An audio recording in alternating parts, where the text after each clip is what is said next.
ci ànd bi ak qualité bi ci télévision Futurs Médias xibaar yi mbokk yi benn ponk la Sénégal Burkina Faso demi-finale bu njëkk bu fanweer ak ñetteel yoon Coupe d'Afrique des Nations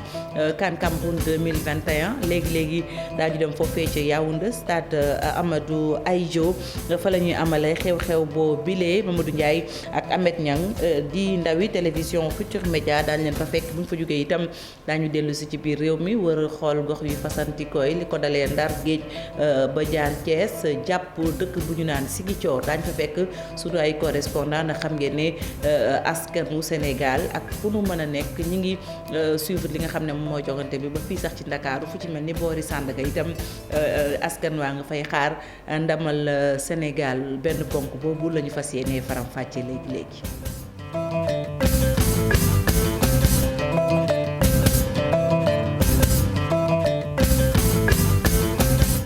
dañuy dem ci tàggat yaram ñu tàmbale ko ak mbiram trafic passeport diplomatique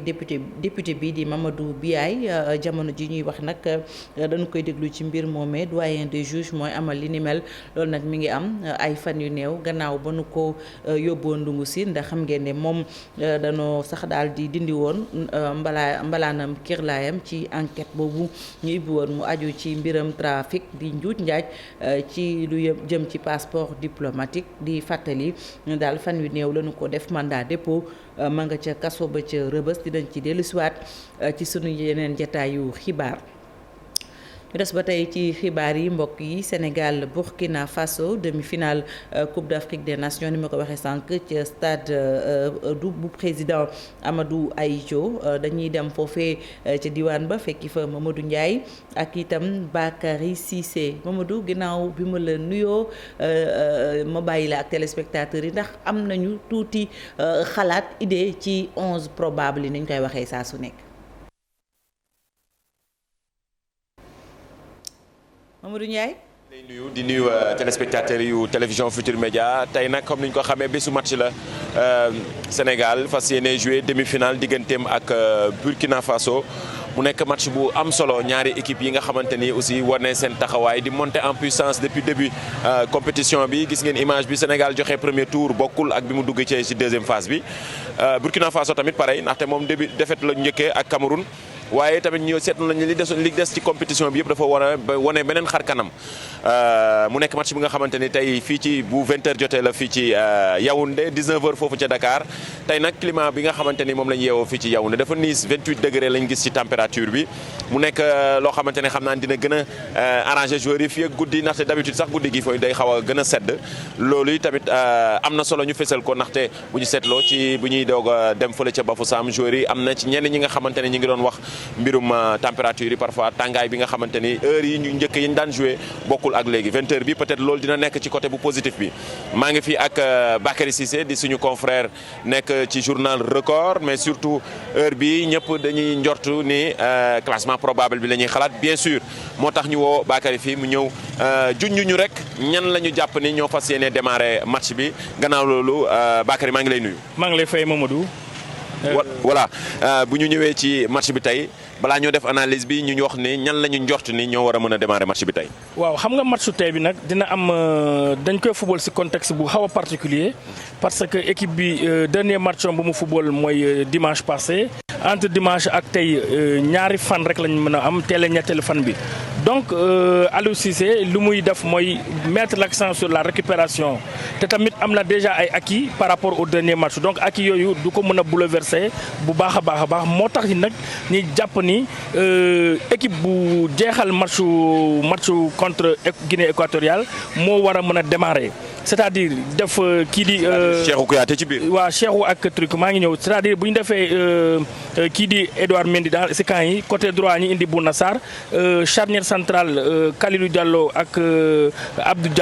Kalidou Koulibaly ak Abdou Diallo. côté gauche ñi def ci ki nga xamante ni mooy Saliou Ciss ak si milieu terrain bi nag foofu moo ëpp solo parce que ñëpp gis nañu Aliou Cissé souvent da doon changé. mais depuis presque 4 matchs ngi nii day jouer trident parce que il va en 4-3-3 moo tax nag ñi jàpp ni kii di Nampalys Mendy Cheikhou Kouyaté ak Idrissa Gana Gueye ñooy ñëw naam Nampalys am na carton jaune il est sous le coup de la suspension mais tamit liggéey bu am solo bi Nampalys di def si milieu terrain bi. moom lañ defoon homme du match. voilà moo tax ñuy war ko bàyyi fi nga xamante ne mooy place am ci kaw nag Boulaye Dia la Aliou Cissé doon insister boobu léegi parce que Boulaye naam dugalul mais Boulaye activité physique bu muy def si kaw am na solo apport défensif am baax de perturber li nga xamante ne mooy organisation défensive adversaire bi parce que souvent mën na dugg en même temps ci biir donc jàpp nañu ni Boulaye Dia moomu amoon naay gaañ-gaañ Ismaïla moo koy remplacé Ismaïla keroog football na 38 minutes Aliou Cissé bu ñu paree comme kii bi nu mu tuddati match bi nee na il n'est pas sûr que Ismaïla Sarr mën na am 90 minutes 15 minutes la ko bëggoon njëkk a may après 30 minutes après 60 minutes mais tey jii nii contexte yi changé na moo tax ñi jàpp ni Ismaïla Sarr war na mën a démarrer def ak attaquant de pointe Famara Diédhiou côté gauche ñu def ci Sadio Mané donc lan moo tax ñi war a def Ismaïla Sarr jàpp nañu ni kii di Diao Baldé Keita ak Mame Baba Thiam ñoom ñaar yëpp testé nañ leen malheureusement ils n'ont pas donné les résultats escomptés tant sur le plan offensif que sur le plan défensif moo tax nag tey match bu am match piège la doon moo tax ñi am jot ni Aliou Cissé dina indi li nga xamante ni mooy changement c'est-à-dire sandi dans le bain Ismaïla Sarr même s'il n'est pas à 100% de ses moyens. voilà mi ngi noonu Bakary joxe na classement probable ñaari changement wala équipe bi nga xam ne moo jeexal match contre Guinée équatoriale moom lañ jot ni mën nañ leen a gisaat tey ñu démarrer match Sénégal ñi nga xamante ne ñooy waa Burkina étalon yi tamit am nañu taxawaay bu am solo ci compétition bi wax naa ko sànq démb seen sélectionneur bi wax na ko ñoom nee nañ comme que yegsi nañu ba fii li ci des mooy gën a góorgóorlu rek ngir gën a mën a jëm ca kanam pourquoi pas gagner trophée bi ndaxte actuellement ni seen peuple bi soxla na ko dañu bëgg a bégal seen peuple bi ak situation yi nga xam ne ñu ngi koy dund ci wàllu politique donc loolu tamit dina gën a booster ñi nga xamante ne ñooy étalon yi loolu tamit lu mat a bàyyi xel la waaye Aliou Cissé wax na ko ñoom nee nañ ñëwuñu fi ngir ay mën nañ ko waxee ay caaxaan ak yooyu dañoo ñëw pour jouer 7 matchs yoo xamante ni pourquoi pas jël trophée bi ñaari équipe bi nag dafa am lu ñu nduroo mooy ñoom ñaar kenn mësu ci gagné li nga xamante ni mooy Coupe d'Afrique bi te incha allah ren jii nag ku ci gën a déterminé wu yàlla nekk équipe nationale bu Sénégal maa ngi lay jaajëfal téléspectateurs yi ci kanam ñu ñëwaat diggante bi ñuy dem stade ak léegi. Mamadou Ndiaye askan wi kontaan nañu ci yow ak ña ñu fa yebal ñëpp Bakary Cissé Ahmed Niang Soda Thiam Youssouf Bodian muy ay ndaw yi groupe Futur Média ñu dellu ci beneen plateau fekki fa Henri Camara Pape Cheikh ak Malal Junior Henri dégg nga li Bakary Cissé doon wax ci 11 probable yi ban gis-gis ban xalaat nga ci am mi ngi xaar quand même benn changement bu jugee ci Aliou Cissé. waaw bon classement bi gis naa si dugal na Cheikhou ak Ismaïla Sarr. Je pense que ni c'est logique parce que ak Cheikhou Kouyaté entrée bu mu def. match passé donc il mérite démarrer tey match bi. Ismaïla Sarr bon xawoon naa am tuuti doute parce que dafa jóge si blessure. comme ni muy wax rek gëmuma moom wax na ko sax ni gëmul ni Ismaïla Sarr mën na jouer 90 minutes. bon peut-être tey bu ko dugalee waxtaan nag moom ba xale bi jox ko confiance ni war na mën a démarrer. bon dañ leen ñaanal yàlla rek tey victoire bi nga xamante ne moom la ñu bëgg Sénégal dem. final ba andil ñu coupe bi. yàlla na ñu ko yàlla defal. amiin yaa rabbi waaw amiin merci beaucoup Henri Camara ci 11 probable yooyu. xalaat bi mu ci joxe ñu wéy xibaar yi wala boog ñu dem des ba tey ci plateau bi Malal Junior. Fati. voilà dégg nga li Henri wax dégg nga également li Bakary wax un changement la ñuy xaar ci demi-finale bi Ismaïla Sarr Henri nee na il n'est pas sûr mu jouer 90 minutes ku ne gis na blessure bu metti bi nga xam ne ci la jógee. waaw blessure bi moom tiitaloon na Sénégal yëpp mais keroog lu Ismaïla wane ba mu duggee tax nañu gëm ni il est totalement guéri il est totalement remis de cette blessure là donc ñu démarré loo ko tey jii dina permettre aussi équipe bu Burkina bi taxaw ci kawam parce que mënuloo am attaque bu mel na comme bii nii Famara Diédhiou Ismaïla Sarr ak Sadio Mané ngay xalaata dégarnir sa défense pour dem attaquer Sénégal donc loolu c'est déjà un moyen pour couper l'équipe du Burkina. Maintenant aussi bon vu que moom 60 minutes lañ jàpp ne moom la war a jouer na joxe lu mu am yépp mais pour ce match-ci man su ma amoon lu ma gënal su Aliou Cissé di génnee Ismaïla Sarr day indi Habib Diallo à sa place. pour toujours maintenir cette touche jeune. Vitesse, technicité ak un peu de folie pour gën a mën a fixer la défense et gën a mën a créer problème. Je pense que il est pas loin de son 11 type. Très bien. aywa ñu ngi ñaanal sunu gaynde yi ndam ñu des ba tey rek ci mbir moomee am koo xam ne xam-xamam dafa màcc jëm ci wàll wi Amadou Athie la nekk ko entraîneur moom colonel Bile wax na rek ci daal doxalin bi nga xam ne moom la ñu war a jël bu ñu bëggee rek mucc ci Burkina Faso muy les étalons du Burkina ñu seetaan ko kàddu yi Chérif Dia moo ko taataan. Gagner équipe il faut nga indi ci compétition bu mel nii il faut nga indi li ñuy wax surprise tactique c'est-à-dire ci biir football bi il faut nga indi loo xam ne waa ji xaaru ko wax naa ne Burkina Faso 4-4-2 lay football kooku moom c'est sûr ak ñaari bloqueur ñaari ñi ñoo xam ne dañuy bloquer suñuy aile parce que ñun suñuy aile dañu am doole donc ñaari bloqueur la ñu am donc kon ñaari milieu terrain moo leen dese ci milieu bi donc il faudra que Sénégal di jouer di créer surnombre ci intérieur donc di jouer en intérieur pas ñu écarter totalement ci extérieur bi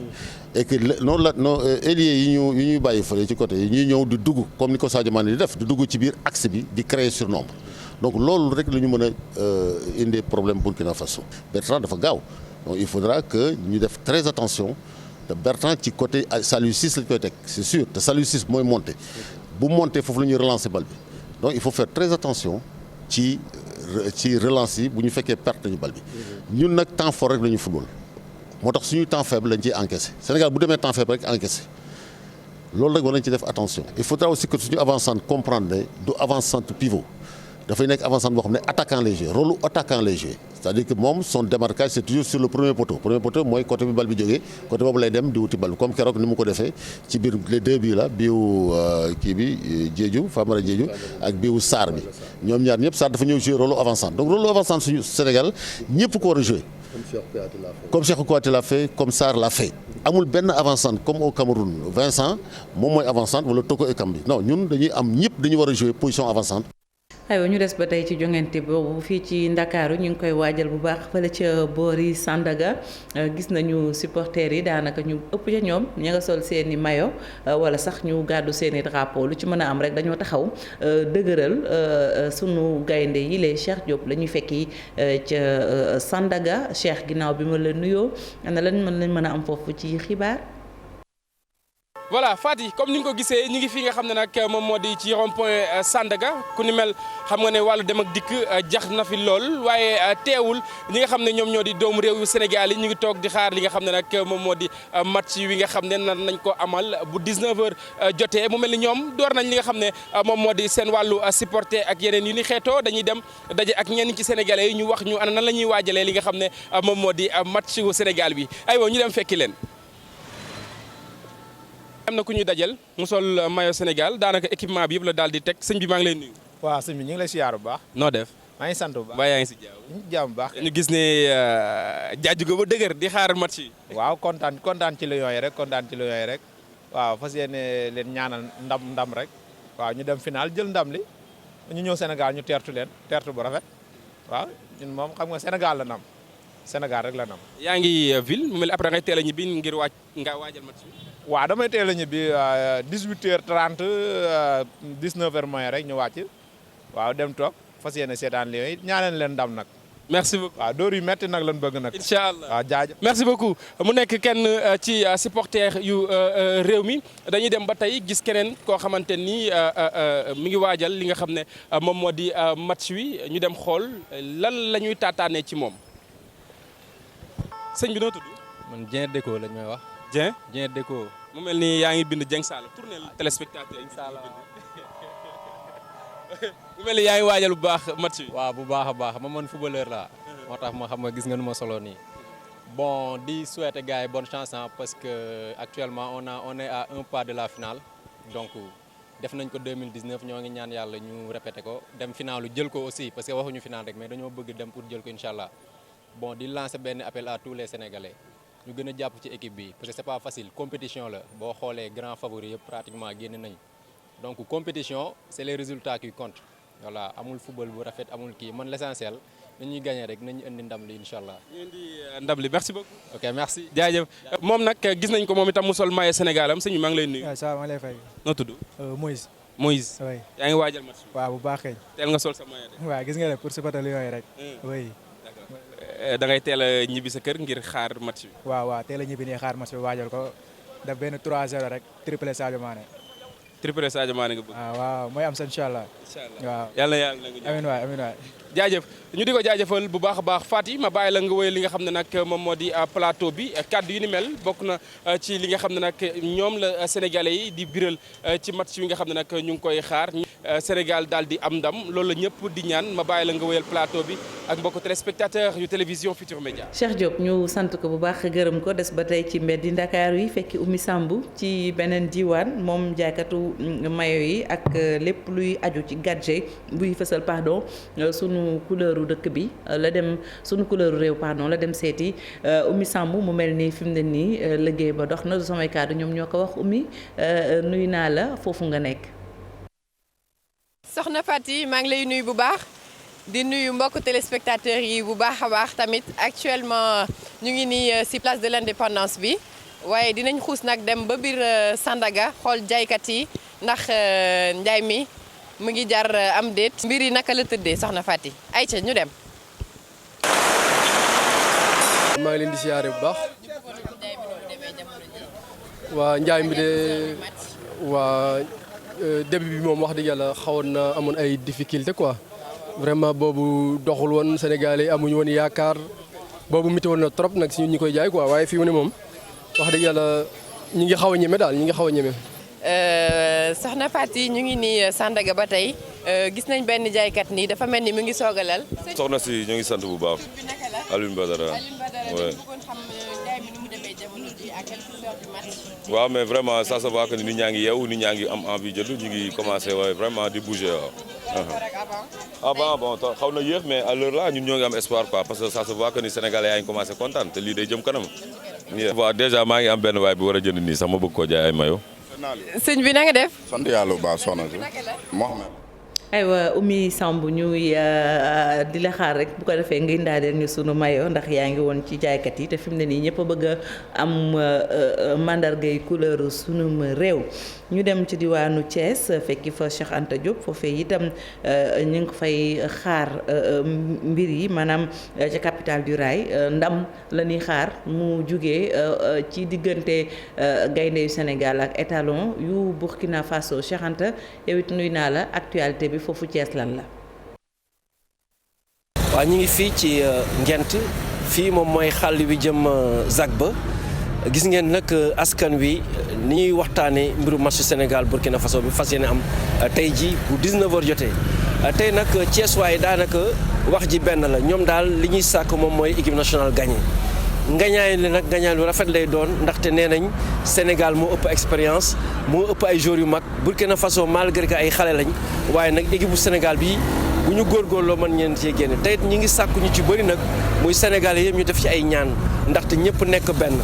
ni 2002 ni ñu mobilisé woon ñëpp mobilisé woon ndaxte équipe bi warul ñibbi Sénégal te indiwul coupe kon nag defe naa ne mbooloo mi ndaw ñi jigéen ñi xale yi wax ji benn la ñëpp fii ci diwaanu Thiès daal nee nañ équipe nationale bu Sénégal lañ leen jàppale ndax ñu indi ndam. match bi dina neex incha allah.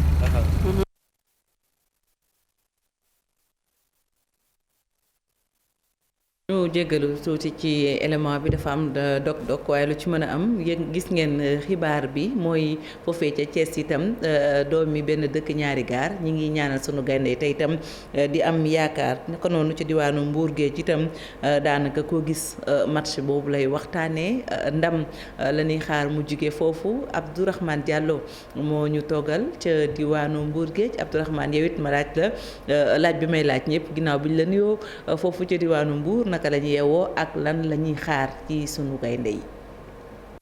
Fati maa ngi lay fay ñu ngi fii ci Mbour comme ni nga ko waxee match Sénégal tey la fii tamit ci Mbour ambiance baa ngi fi li ni mel sax a tax ñu daal di wàcc ci tali bi xool mag ñi ndaw ñi jigéen ñi ñoom ñëpp li nga xam ne moom la ñu xalaat ci match bii nga xam ne war na am tey jii ci ngoon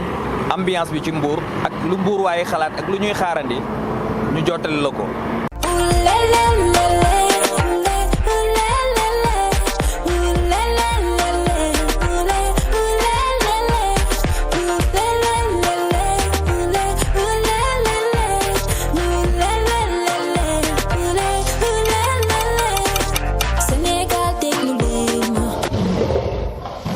ci des rek mooy détermination xam naa ni peuple bi moom victoire bi lay xaar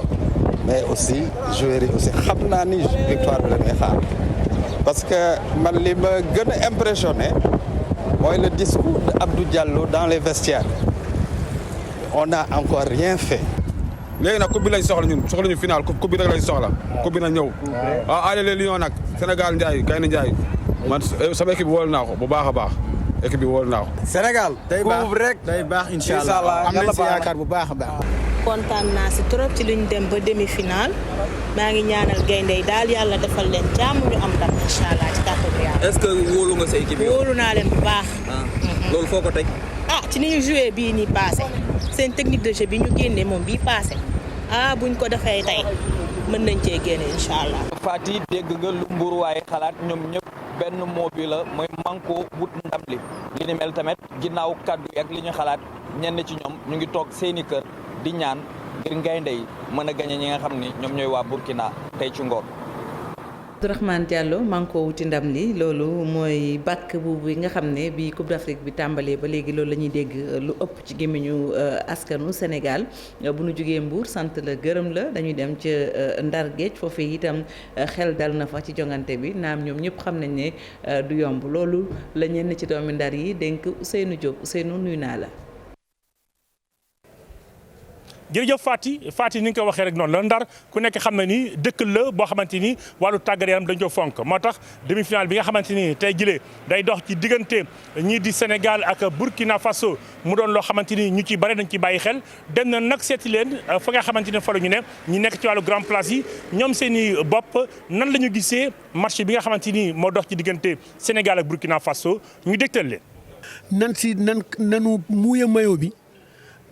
Comme ni ko président waxee gagner match bi avec la manière. mooy bi rek tooyal affaire yi waa def ko match meew match coupe waaw loolu rek laa leen di wax. On a une bonne équipe à laquelle nous portons toute notre confiance et nous espérons que coupe bi incha allah dina ñëw. Allez les Lions. bu ñu sayite bu ñu critiquer ñun ñëpp nañu ñaan bu bal bi demee coup d'envoi départ rek nañ ñaan ñun ñëpp. car trop bu baax ci xale yi parce que ni ma gisee ñu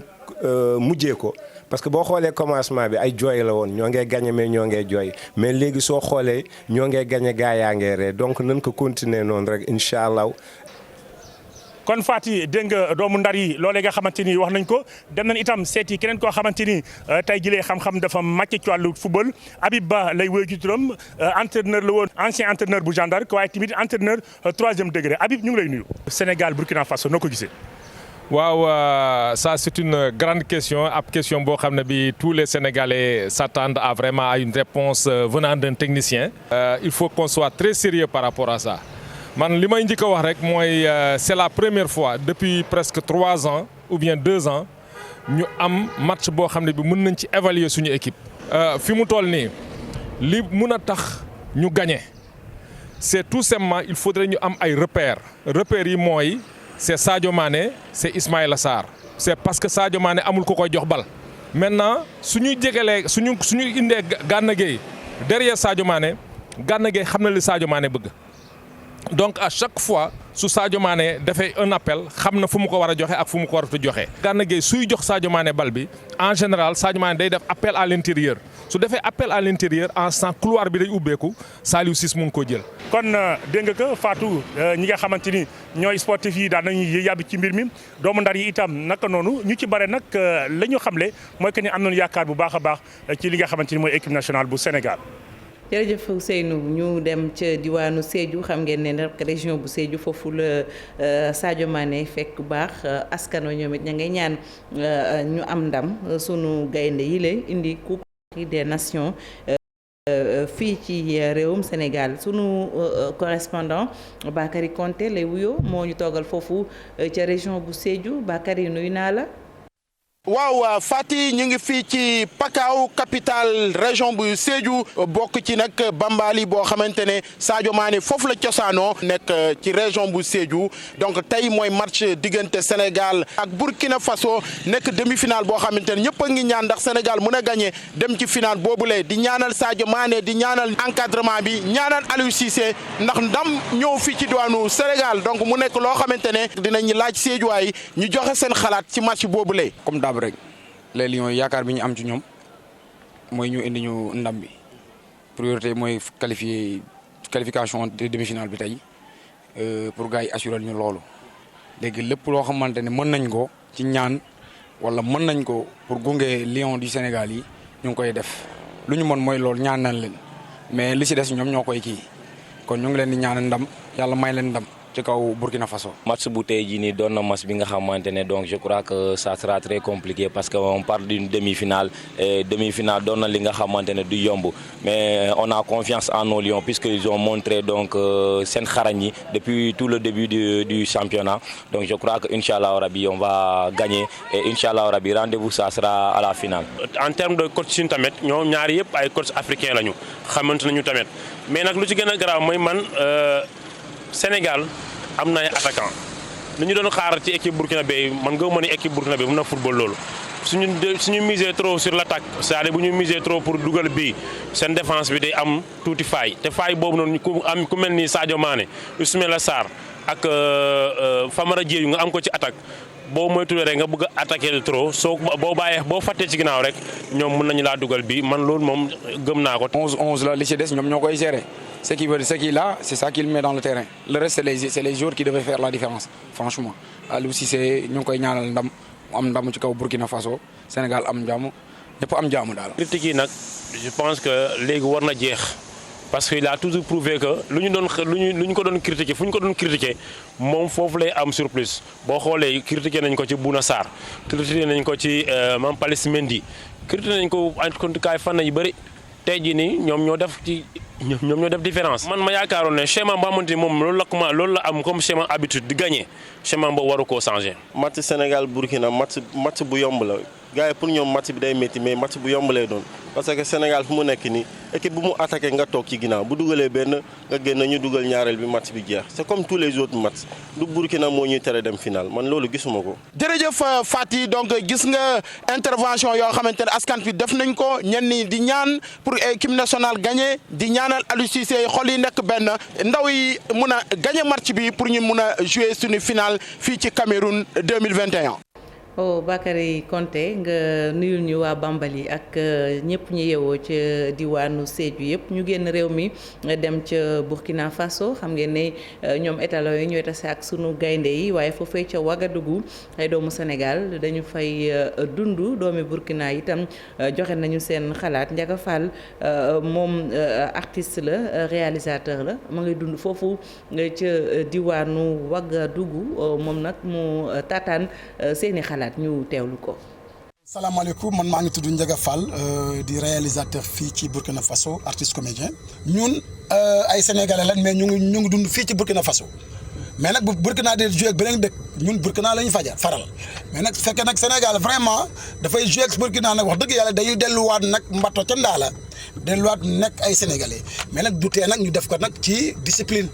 voilà parce que dëkk jàmbur la ñu nekk macha allah gars yi ñu ngi ko dundee bu nice ñu ngi ko dundee nice amul problème amul benn yëngu-yëngu vraiment voisinage baa ngi dox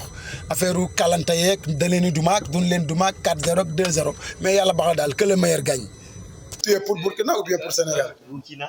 man doomu Burkina la man gis naa ne équipe Sénégal équipe bu mag la. waaye ñun tamit sama gars yi ay naanaan lañu moo tax dama gis ne rek dinañ dóor Sénégal. waaw mais nag man gis naa ne du yombee noonu ndax tamit ñun dañoo bëgg a jël coupe bi su ko defee ñu dalal leen fii def ay xumbite yu rëy. man burkinabé laa man maa ngi faral sama réew te gis naa ne dinañ sax jël ndam li. loolu mooy fair play.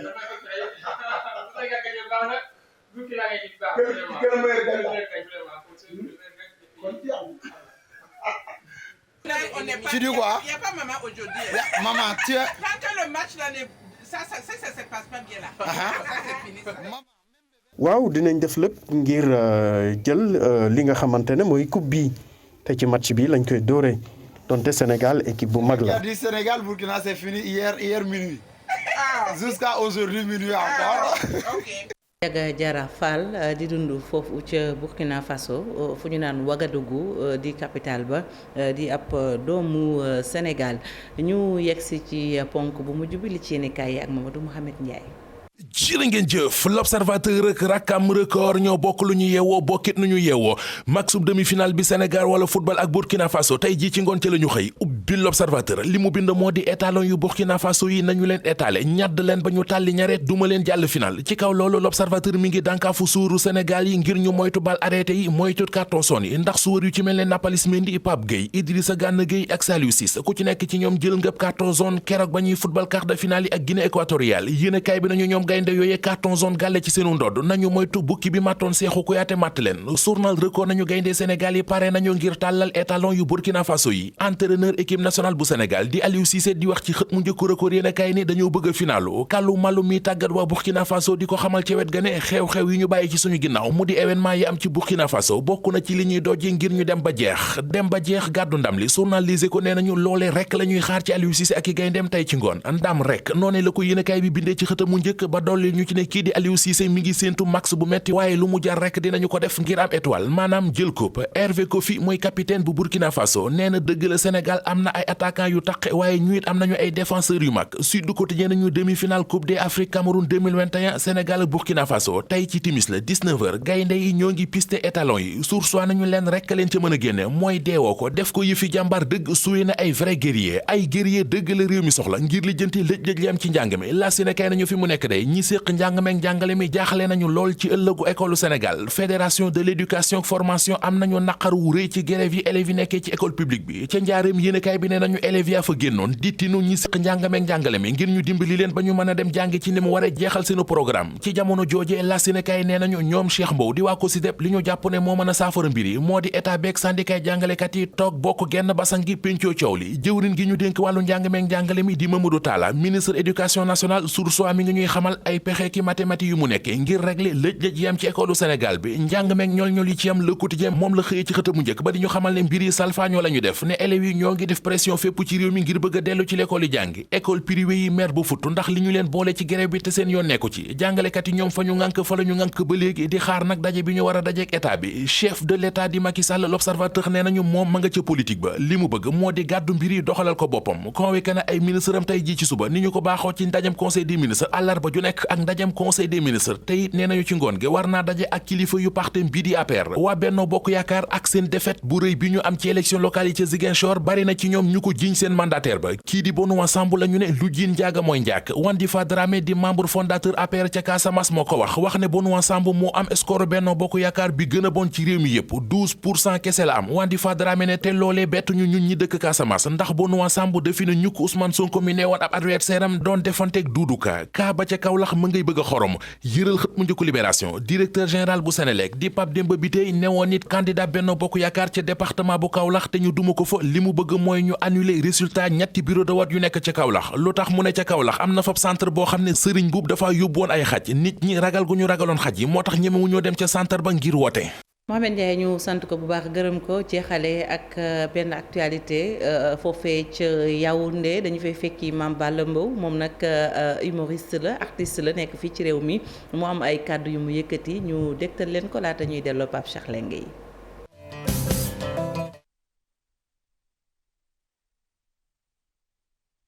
mu mel ni Mame Balla jàppandiwul kon Pape Cheikh yow laay delloo Lengue yi Pape. yaa ngi upp sa drapeau de